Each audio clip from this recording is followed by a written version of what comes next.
Padre, queremos darte gracias por la vida de David, por este momento precioso que tú nos regalas y tu palabra, Señor, que sabemos va a ser de gran bendición para nuestras vidas.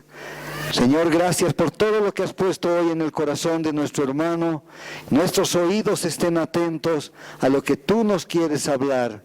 En tu nombre, Señor. Amén. Qué intensa es la vida de la iglesia, ¿no, hermanos?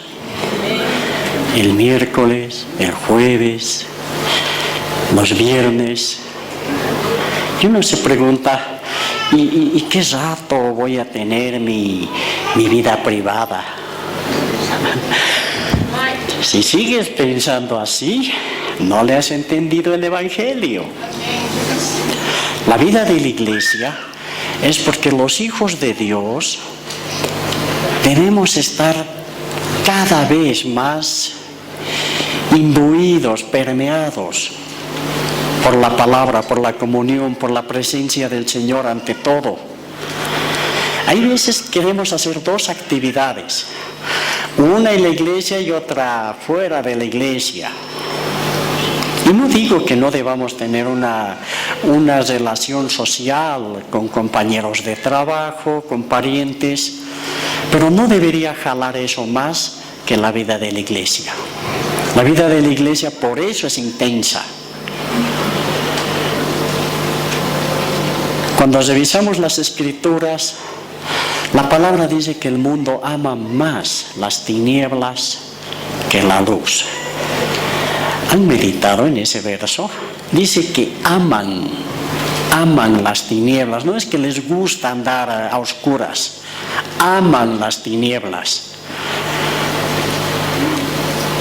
Aquí estamos reunidos aquellos que hemos salido de esas tinieblas. ¿Está bien, hermanos? Por eso es intensa la vida de la iglesia. Morir para vivir. Vamos a referirnos a 2 Corintios, por favor, capítulo 5. La epístola del apóstol San Pablo.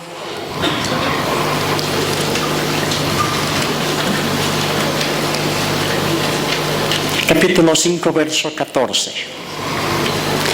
Y esta es una porción muy conocida de todos.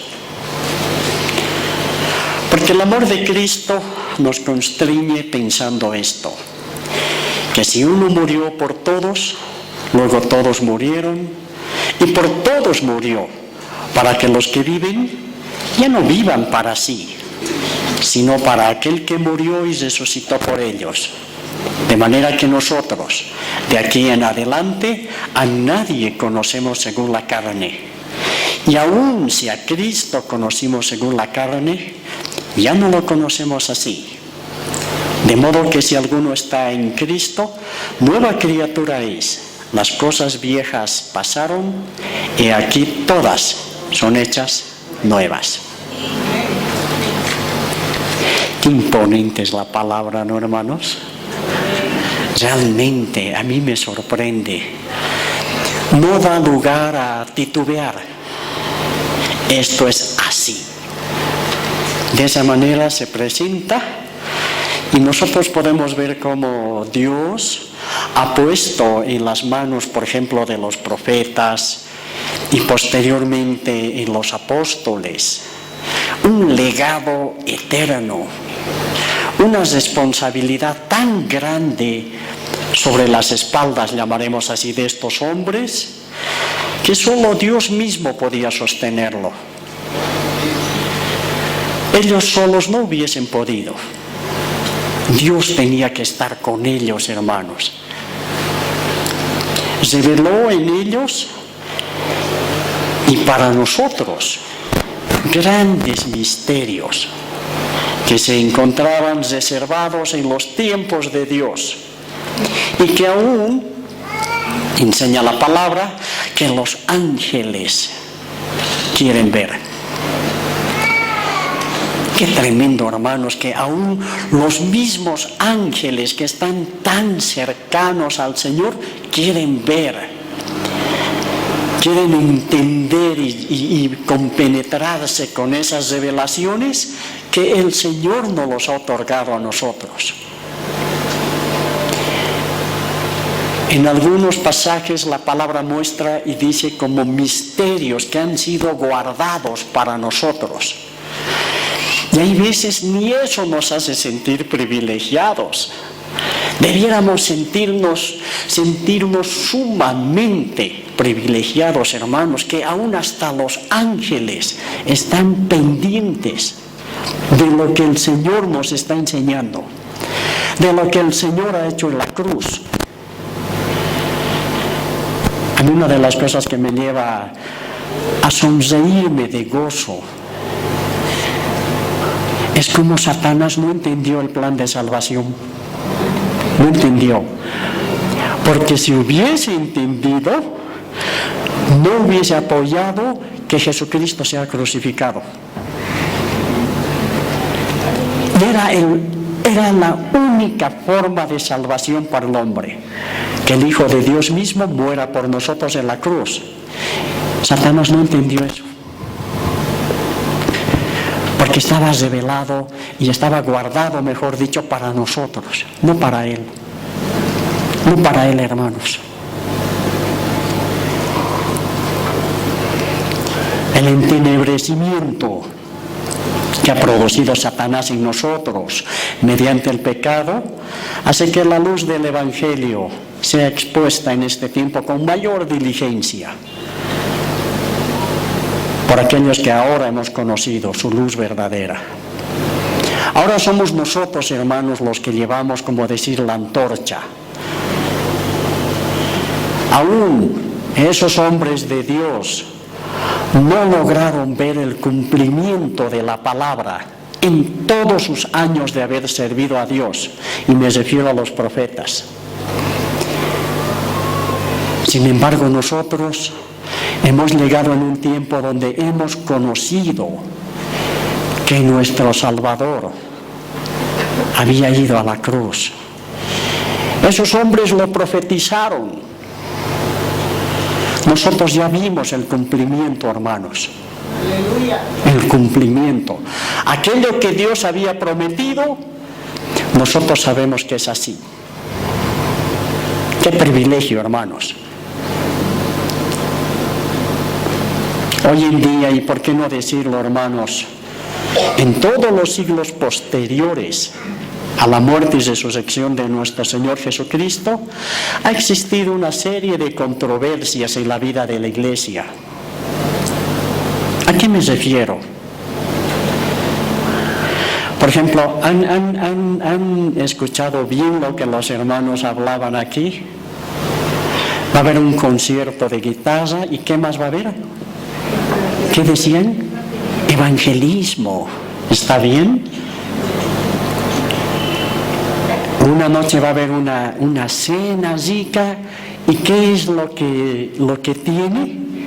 ¿Qué contiene? Evangelismo. La Iglesia se está dando formas de dar a conocer a nuestro Señor de manera inteligente, con el respaldo del Espíritu Santo. Y eso es una gracia que Dios da, hermanos. Pero así como hay hermanos que están preocupados en traer gente hacia la iglesia, habemos hermanos que estamos preocupados en que aquí tiene que haber alimento para la casa. Y ese es un llamado que yo tengo, hermanos. Yo quiero que ustedes, mis hermanos, crezcan en una fe sana, sean sanos en su fe. Que no los mueva cualquier viento de doctrina, hermanos. ¿De qué nos sirve, hermanos, hacer todo un trabajo, una logística de ir y predicar el Evangelio, si aquí estamos todo el rato debiluchos, correteando a cualquier voz? No, mis hermanos, tenemos que crecer. Tenemos que ser firmes en nuestra fe. Porque esta fe un día nos va a ser reclamada aún nuestra propia vida. Y tenemos que estar listos. Eso es más duro, hermanos.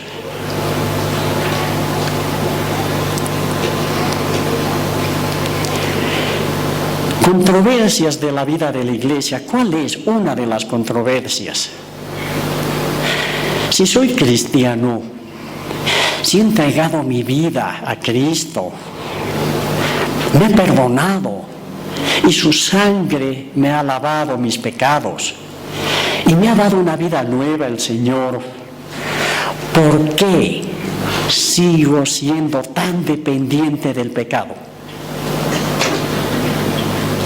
¿No se han preguntado, hermanos? ¿Por qué sigo siendo tan vulnerable al pecado?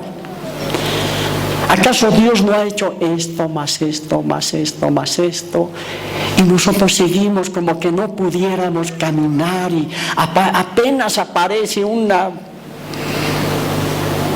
tentación, ya estamos como inclinándonos, como cuando uno tiene un desequilibrio ahí y ya estamos a un lado.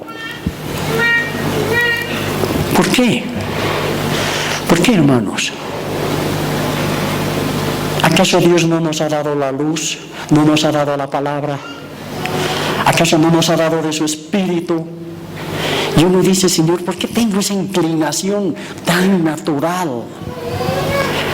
Parecemos a control remoto, casi como yéndonos hacia el pecado.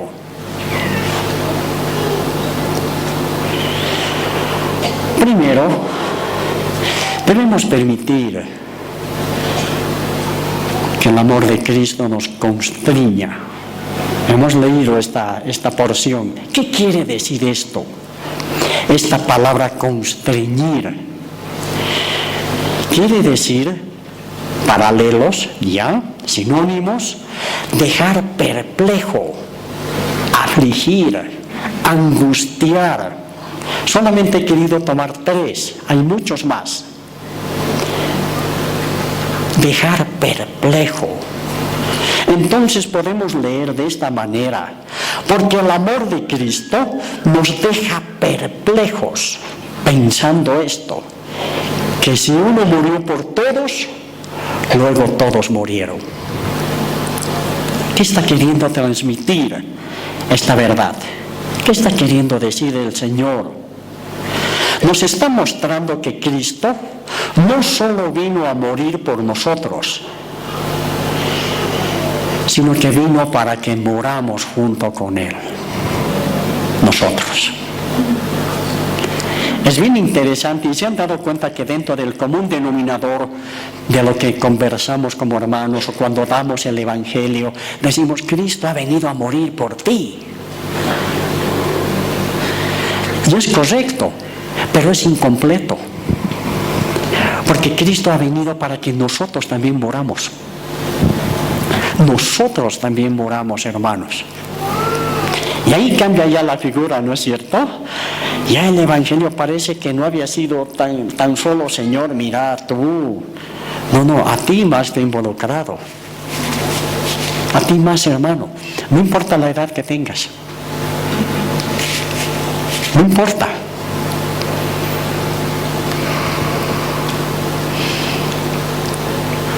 Creo que la mayoría de nosotros, hermanos, estamos muy agradecidos a Dios Padre por haber enviado a su Hijo Jesucristo a morir por nosotros. Pero cuando las Escrituras nos enseñan que la muerte de Cristo nos incluye a nosotros, vale decir que nosotros también morimos junto con Él, esto cambia la perspectiva de nuestra salvación.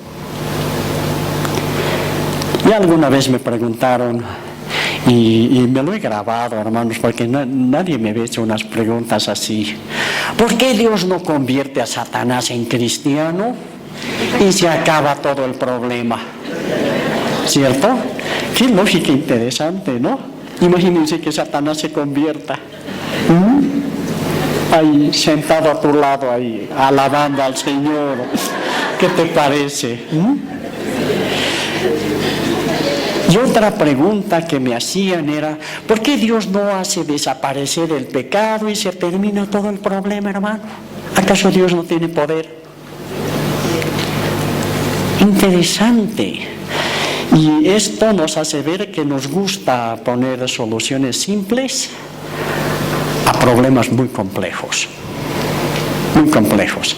Si la solución de nuestra salvación hubiese sido algo tan sencillo como eso, ¿tú crees que era necesario que el Hijo de Dios venga a morir por nosotros? ¿Acaso no hubiese sido necesario solamente una lágrima de Él suficiente? Era tan grande tu pecado y el mío que fue necesario que Él muera. Que Él muera. Por eso es que no debemos olvidar el sacrificio de Cristo por nosotros.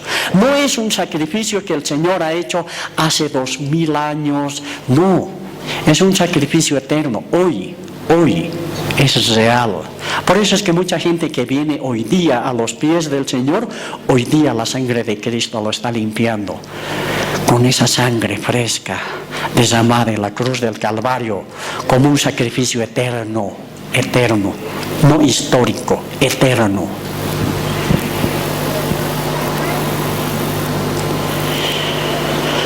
Justamente porque fue y es demasiado grave lo que pasó en el Edén con Adán y Eva, es que este fue el inicio de una gran degradación del ser humano.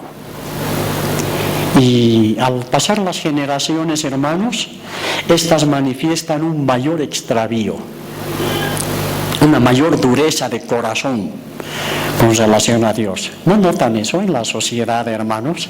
Cada vez más rígidos. No nos va a extrañar un día que se prohíba evangelizar, hermanos. En muchos países ya no se puede. Tú puedes ir a la cárcel si te ven predicar. Qué tremendo, hermanos, cómo llega la dureza y la degradación de la vida y del corazón de la gente. Hombres que creen que en su razonamiento están haciendo bien y Satanás les está aplaudiendo. Pero si nosotros no entramos ahí con la luz del Evangelio, esa gente se va a ir al infierno con toda seguridad. Con toda seguridad, hermanos. Hoy una vez más podemos afirmar que el tamaño de nuestro pecado se encuentra expresado en la cruz del Calvario. Fue necesario que el Hijo de Dios venga y pague este altísimo precio por nosotros. Esto debería cambiar nuestra forma de pensar, hermanos. No es que hemos cambiado de religión. Mira, te comento que yo antes era católico, ahora soy evangélico. Si crees que para eso murió Cristo, te has equivocado. No es para que dejes de ser católico y ahora te vuelvas evangélico o cristiano, llamaremos así. El Señor ha venido porque toditos nosotros éramos unos grandísimos pecadores. Así, grandísimos pecadores. Que no dudábamos en ofender a Dios. La gente que no conoce al Señor no duda en ofenderlo. Es tan grande su ignorancia en cuanto a las Escrituras que no dudan.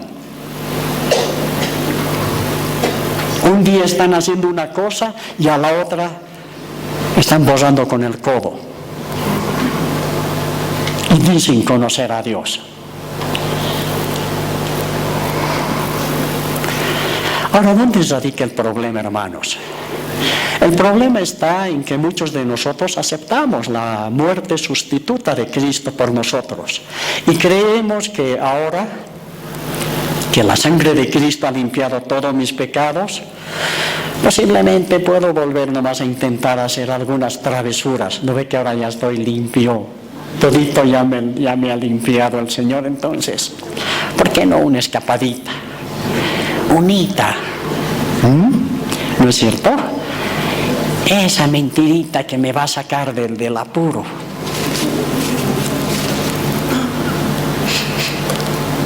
Así pensamos, hermanos. En serio. Así pensamos. Ya no le llamamos pecado. Y y queremos pasarla bien en algún momento, quede un ratito, darnos un fin de semana, aún algo más que golpea las mentes y los corazones de los hermanos sinceros en la fe. ¿Cómo es que sigo teniendo inclinaciones pecaminosas que ofenden al Dios Santo que sirvo? Hay hermanos que nos aflige el corazón. ¿Cómo es que sigo teniendo como que nos escociera las ganas de hacer algo malo? ¿Acaso no me he convertido y entregado mi vida al Señor? Generaciones, hombres y mujeres, han afligido su alma y aún su propio cuerpo, tratando de agradar al Dios vivo. Es aquí donde las Sagradas Escrituras revelan todo el poder de la salvación alcanzada por Jesucristo, por nosotros y para nosotros. Porque el amor de Cristo nos deja perplejos, pensando esto, que si uno murió por todos, luego todos murieron. Y por todos murió, para que los que viven ya no vivan para sí, sino para aquel que murió y resucitó por ellos. Pregunta, y no estoy hablando de aspectos normales, llamaremos así, de la vida como trabajo, no. ¿A qué te dedicas, hermano? ¿A qué te dedicas? ¿Para quién vives? ¿Para quién vivimos, hermanos? ¿Realmente estamos conscientes de que vivimos para el Señor? ¿O todavía hacemos esa separación entre lo que es mi trabajo y lo que es las actividades de mi congregación? Ya no voy a ir yo a mi club, o había otro nombre, no sé, hermanos, ahí ya no tengo ese tipo de relacionamiento, pero voy a ir en estos horarios a la iglesia. ¿Para quién vives, hermano? La palabra nos insta de que ya no vivamos para nosotros, ya no estemos buscando grandes realizaciones fuera de Dios. Puedes buscar grandes realizaciones junto con el Señor y para el Señor, en todas las áreas de tu vida, hermano. Me ha gustado cuando el hermano ha subido y ha dicho: hermanos, yo soy concertista, pero ¿para quién quiere tocar? ¿Para quién es su concierto? ¿Para el Señor? ¿Eres deportista? ¿Para quién quieres jugar? ¿Quieres ganar más medallas para vos? Puedes ganar las medallas, pero a ver, ganarlas para el Señor. Ganarlas para el Señor. Y vas a ver que vas a ser más excelente cuando lo haces para el Señor. Jóvenes, ¿para quién están estudiando ustedes cuando entran a la universidad? ¿Para tener un título y estar dentro del ranking de la sociedad? Si puedes tener igual tu título, pero estudia para el Señor, estudia para Dios. Dile: Señor, este título primero es para ti. Señor, y voy a ir y voy a bendecir a mis padres, porque ellos se han rajado por mí. Pero primero voy a estudiar para ti. ¿Para quién vives, hermano? Hermano, ¿para quién cocinas? ¿Para quién cocinas? ¿Solamente para que le guste a tu esposo o a tus hijos? A ver, cocina para el Señor. ¿Para quién limpias tu casa? ¿Solamente para que se vea linda y que ahí todo esté brillando? ¿O es para decirle: Señor, tú habitas en este lugar y este lugar está limpio porque tú eres mi Dios? Tú eres mi Dios. Hermanos, si no estamos entendiendo el mensaje del Evangelio, nosotros siempre vamos a vivir una doble vida. una doble vida. Y Dios no quiere eso. No quiere. Vivir para Él, para que los que viven ya no vivan para sí, sino para aquel que murió y resucitó por ellos. El 100%, hermanos. Yo quiero que Dios me dé gracia para enseñarles muchas cosas. Pero el día en que yo me he casado con mi esposa, el Señor me ha dado el 100% para mí. ¿Me dejo entender? Yo soy responsable de la vida de mi esposa, el 100%. No es mi media naranja, mitad vos, mitad yo, ¿qué te parece? No hay eso, hermanos. Es 100% de ella y 100% de mí hacia ella. 100%. Así es con el Señor. Cuando nosotros nos convertimos a los caminos del Señor, ahora, Señor, toda mi vida te pertenece. Aún el cuarto del fondo donde nadie ha entrado y yo nomás conozco, ese lugarcito más, Señor, es tuyo. Aunque está, no sé, hay veces no quiero entrar porque no solamente está oscuro. Y ahí entra el Señor con su luz, en tu propia vida. El amor de Cristo por nosotros no solamente implica su muerte, sino nuestra muerte. Nuestra muerte, hermanos, ¿se entiende? Estoy siendo muy incisivo en eso. Nosotros también morimos cuando Él murió. La pregunta es, ¿a qué morimos? ¿A qué hemos muerto, hermano? Dos cosas importantes. Primero, nosotros morimos al pecado. Y aquí ya el asunto se pone más difícil. La palabra del Señor habla en Romanos capítulo 6 y capítulo 7 sobre esto. Consideraos pues muertos al pecado. Y el asunto es, Señor, ¿y cómo es esto? El Señor no ha venido para quitar el pecado, ha venido para librarnos a nosotros del pecado. El pecado sigue ahí campeando.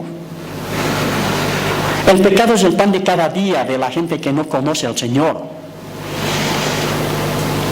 Y el Señor nos dice, ¿quieres ser libre del pecado? Estás muerto. Estás muerto. Considérate muerto al pecado. Ahí el Evangelio, claro que se vuelve cuesta arriba. Porque nosotros o no queremos entender o no nos conviene. Porque queremos siempre estar, aunque sean medio vivos, para el pecadito. ¿Y saben qué? Es tan rico pecar. A nuestra carne le gusta, si no, no lo hiciéramos, hermanos. No lo hiciéramos. Es rico.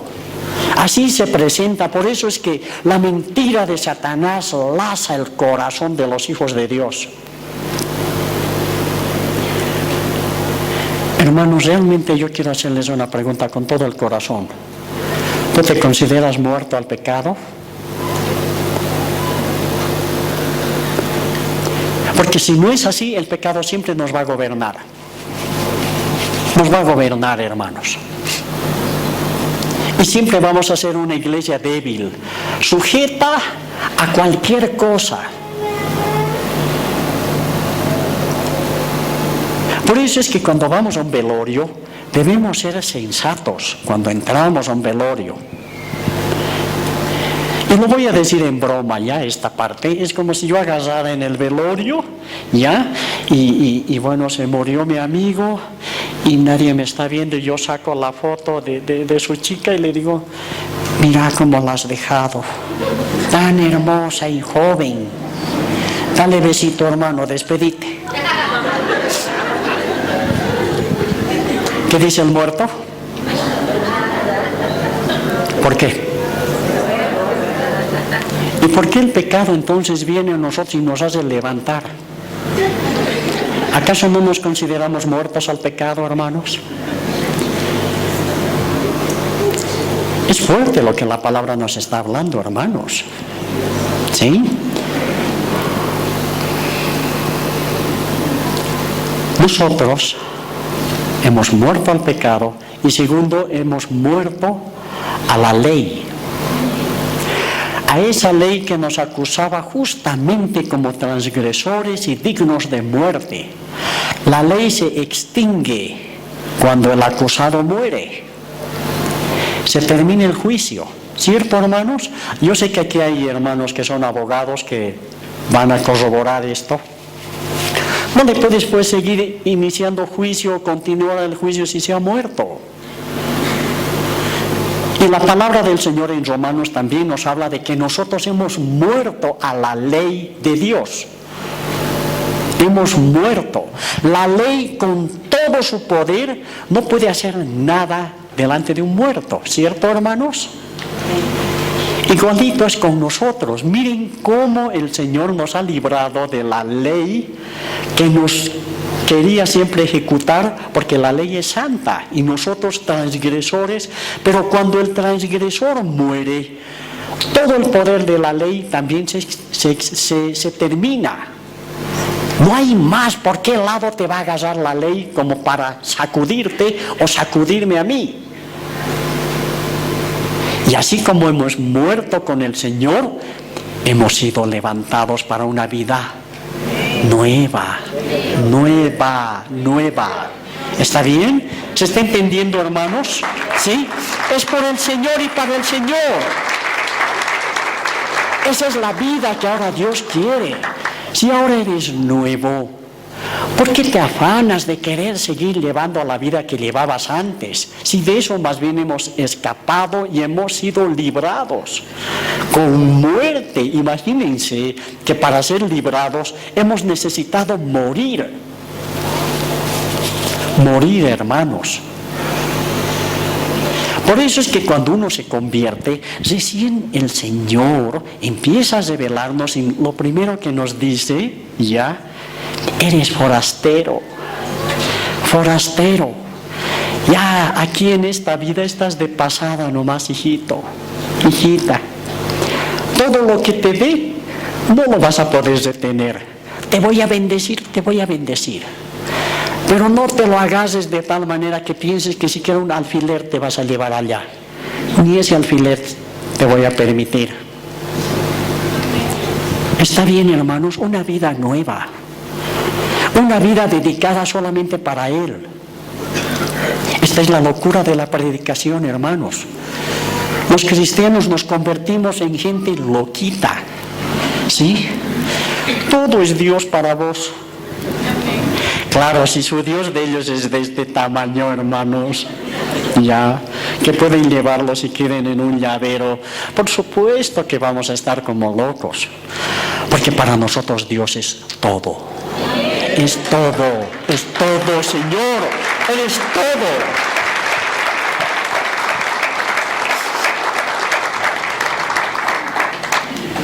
Por favor, Romanos capítulo 7, el verso 4.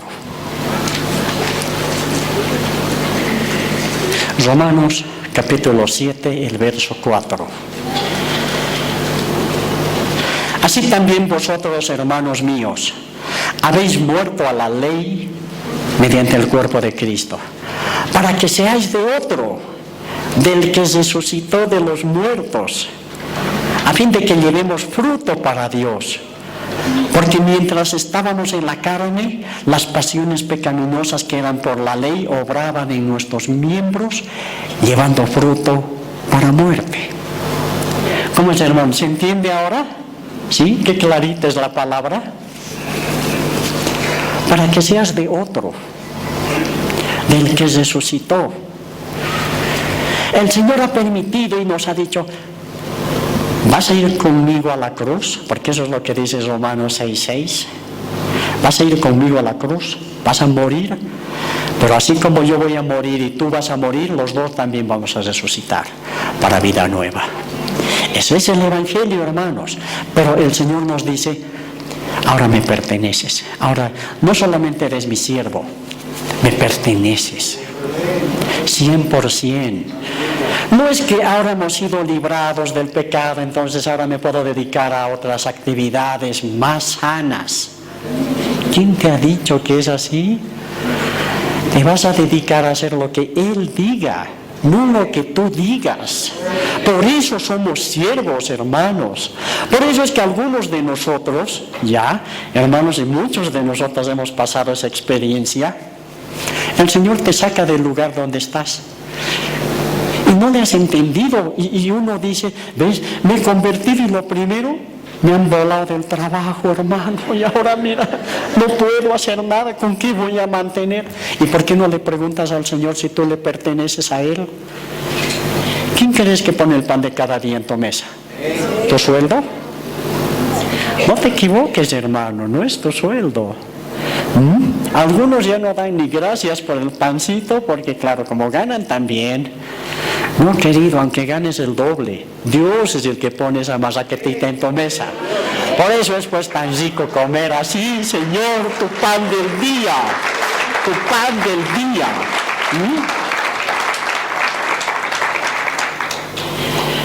Si así es con su muerte y nuestra muerte, de igual manera es con su resurrección y la nuestra. Fuimos resucitados con Él para vivir una vida que no tiene relación con la anterior. Siempre he querido predicar esto, hermanos, y no me canso de hacerlo. ¿Qué respuesta hay para la gente que llora por los muchos enredos que se ha metido en la vida y no sabe cómo sacar ni uno de sus pies? La gente llora por su pasado, hermanos. Llora por los errores que hemos cometido. Ojalá pudiera hacerlo de nuevo. Y hay una aflicción en el corazón. Y es porque no conocemos la palabra. Y lo primero que el Señor hace es librarte de tu pasado. Para siempre, hermano. Eres libre de tu pasado. Nunca más tu pasado te va a perseguir, ni te va a pellizcar, ni nada. Nada. Eres nuevo en Cristo Jesús. Para siempre. Para siempre.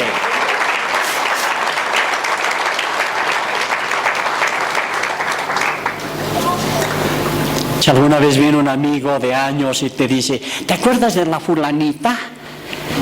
Y lo que te besaba. Qué comprometedor, ¿no? No me acuerdo, hermano, ni me ha besado. Porque yo soy nuevo. Lo habrá besado al muerto, no a mí. ¿Está bien? Ese David que dices que le ha besado está muerto. Dios lo ha llevado a la cruz del Calvario. Yo soy nuevo, no tengo nada que ver con esa persona. Así de nueva es tu vida, hermano. Así de nueva es tu vida para siempre. Para siempre, hermano. Y si tú te estás sonrojando de lo que te están diciendo que le has besado, entonces enterras tu muerto, hermano. ¿Me dejo entender? Enterrar tu muerto. A los muertos hay que enterrarlos. No los tengas ahí de trofeo, ahí en tu casa. Y sigues preocupado, y ahora qué más me dirá mi cuate, porque este sabe mi vida aquí. Escuchen lo que la palabra nos dice.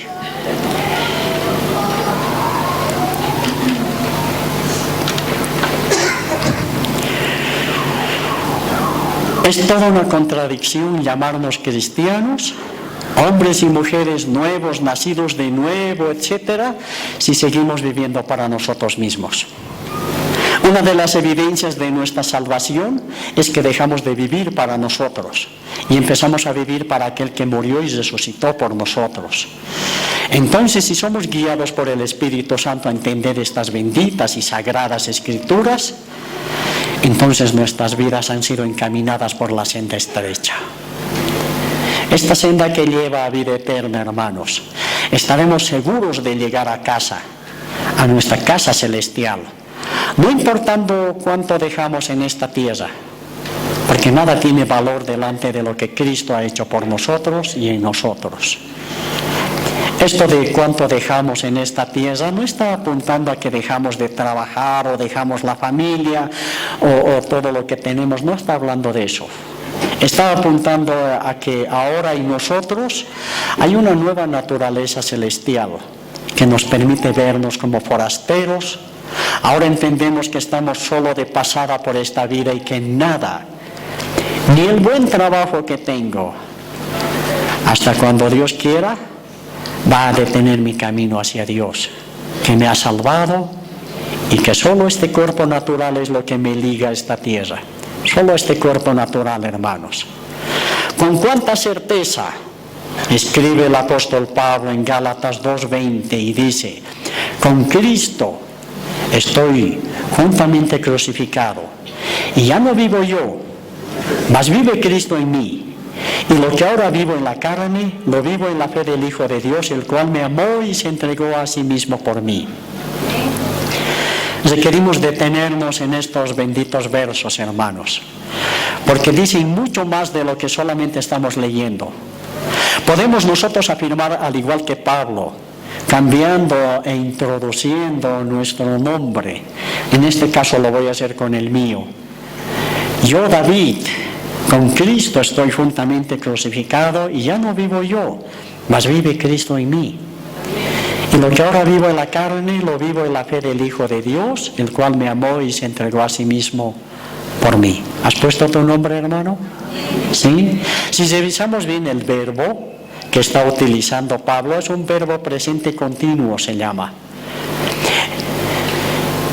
Estoy. No dice estuve. Porque la cruz de Cristo no solamente es un gran acontecimiento histórico, hermanos. Tú no puedes encerrar el evento de la cruz en una fecha, sino que es un gran acontecimiento eterno. Hoy día la cruz está ejecutando a un montón de gente que ha venido a sus pies y le está entregando su vida, y el Señor le está diciendo: he muerto por ti, aquí está, y mi sangre te está limpiando de todo pecado hoy.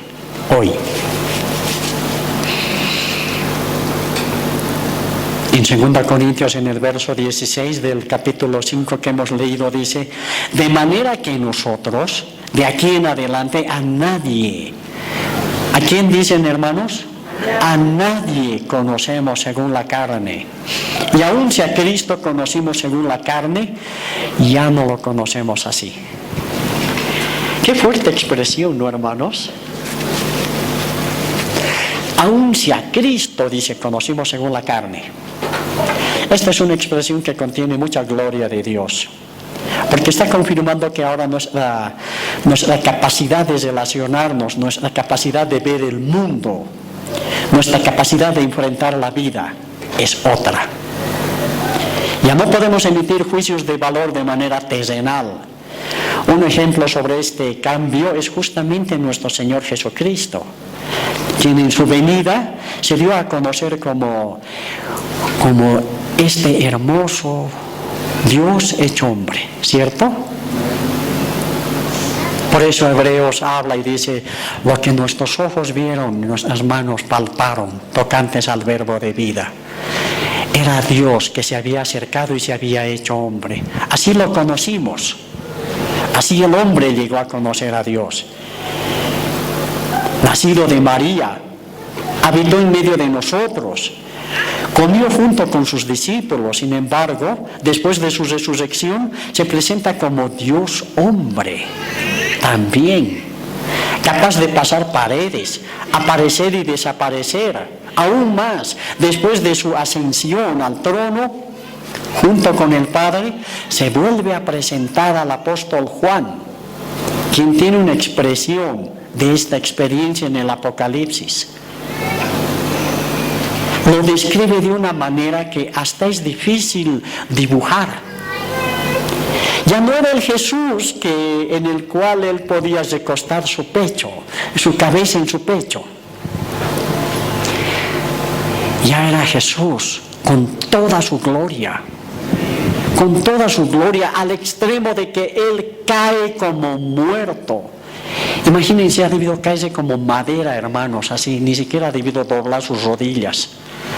Como muerto es eso, es como caerte así, en uno solo.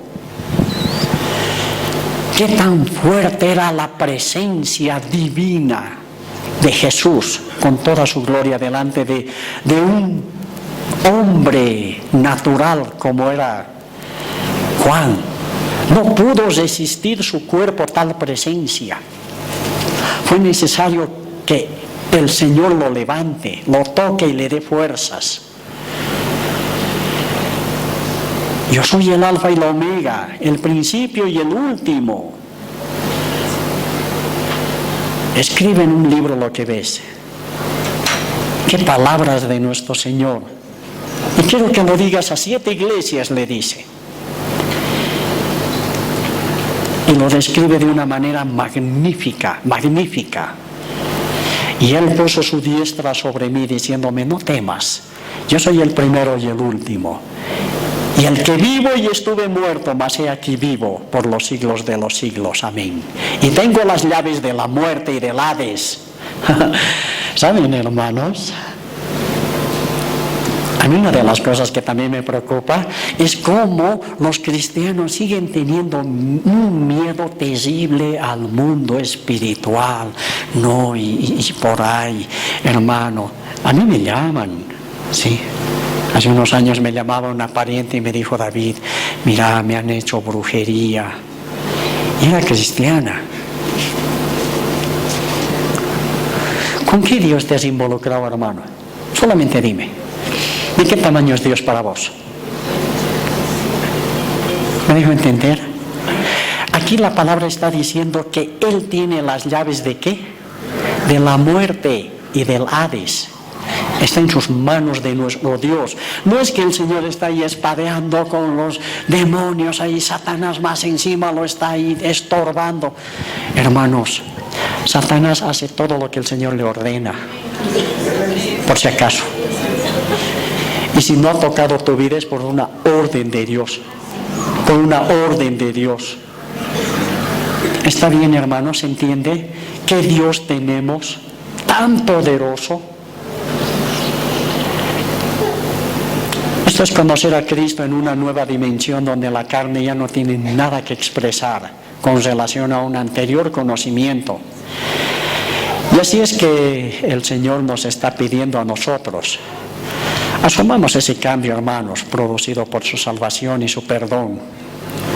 Por tanto, podemos llegar a esta magistral expresión de la vida nueva que dice, de modo que si alguno está en Cristo, nueva criatura es. Las cosas viejas pasaron y aquí todas son hechas nuevas. Hermano, ¿qué ha hecho de nuevo el Señor en ti? En serio, dime, con toda confianza. ¿Qué ha hecho de nuevo? ¿Y te consideras nuevo en todo?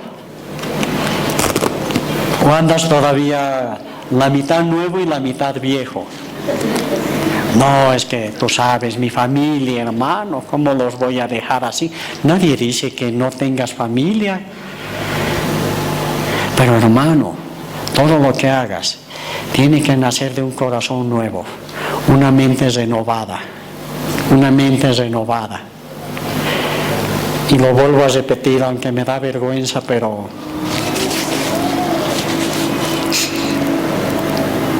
ese viejo David preciaba de contar cuentos colorados. Toda la noche podía contarte cuentos colorados, esa vieja naturaleza. Y ahora no me acuerdo, hermanos. Yo soy nuevo, no me acuerdo semejante bruta cantidad, porque no me interesa, porque no necesito el doble sentido para pasarla bien, porque cuando hablo con mis hermanos no necesito ningún doble sentido para alegrarme, porque mi alegría no viene de cuentos colorados. Mi alegría viene de un gozo de agradecimiento al Señor porque tengo a ustedes también, que estamos juntos en el camino y la estamos peleando juntos, hermanos. Y ahí hay un gozo que no depende de lo externo, sino que brota del corazón. Brota del corazón, hermanos.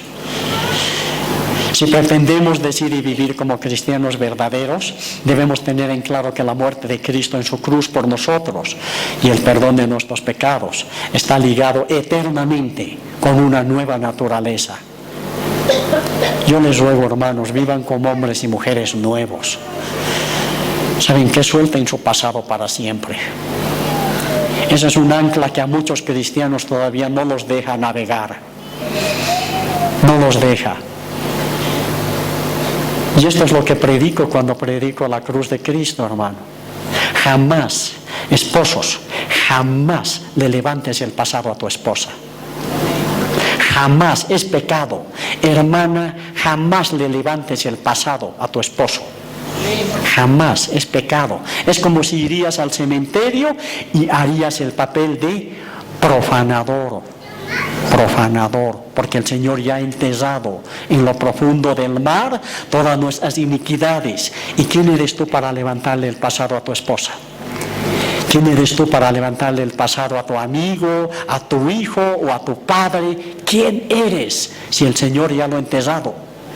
Ya lo ha enterrado para siempre. Y le ha dicho de paso, tu esposa es nueva, 100%, porque yo la he perdonado. Y nosotros aquí abajo haciéndonos rogar para perdonarles. ¿Qué clase de cristianos somos? Cuando Dios ha perdonado y nosotros aquí, Eli. ¿Sí? Así es, hermanos. ¿Y saben qué? Entendamos el Evangelio, porque necesitamos vivir de otra manera, hermanos. Si no, no nos vamos a distinguir en medio de un mundo que ama las tinieblas. Ama las tinieblas, hermanos. Si esto no es real en nosotros, entonces sí que tendremos problemas para vivir la vida cristiana en medio de un mundo que sigue engañando, por medio de filosofías y huecas sutilezas según las tradiciones de los hombres, conforme a los rudimentos del mundo y no según Cristo. Colosenses 2:8. Si hay algo de lo que podemos experimentar de manera palpable en nuestras vidas es cómo Jesús nos ha librado de nuestro pasado. Si Dios nos ha librado del pasado, hermano, entonces considérate muerto al pecado. Dice, considérate muerto.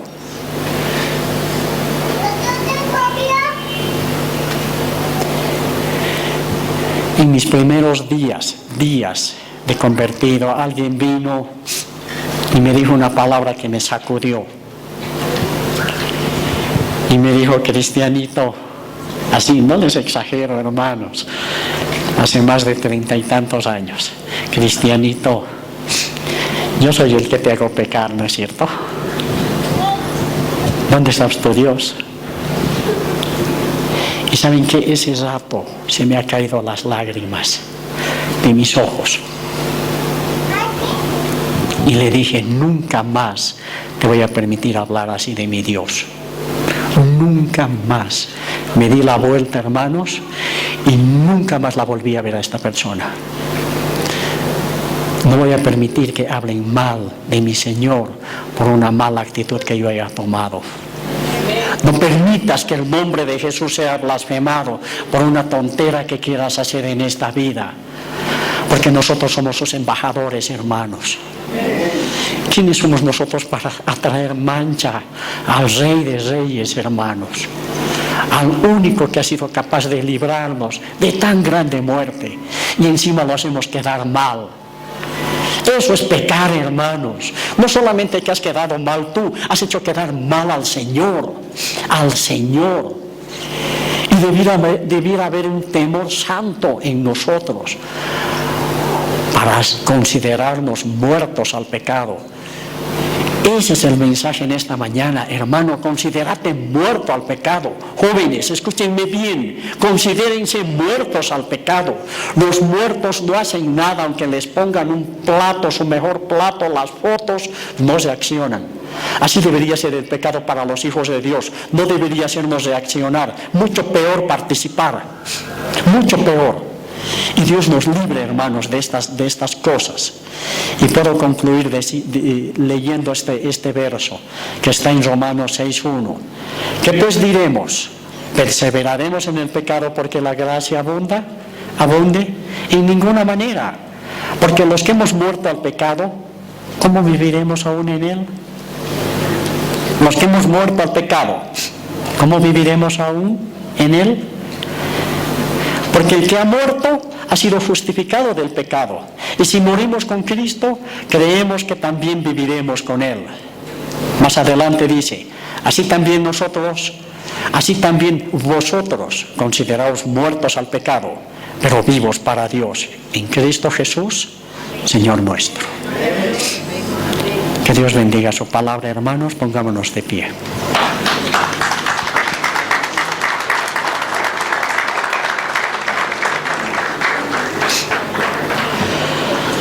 Padre, con cuánta certeza tú nos dices que no hay nada que nos separe del amor de Cristo.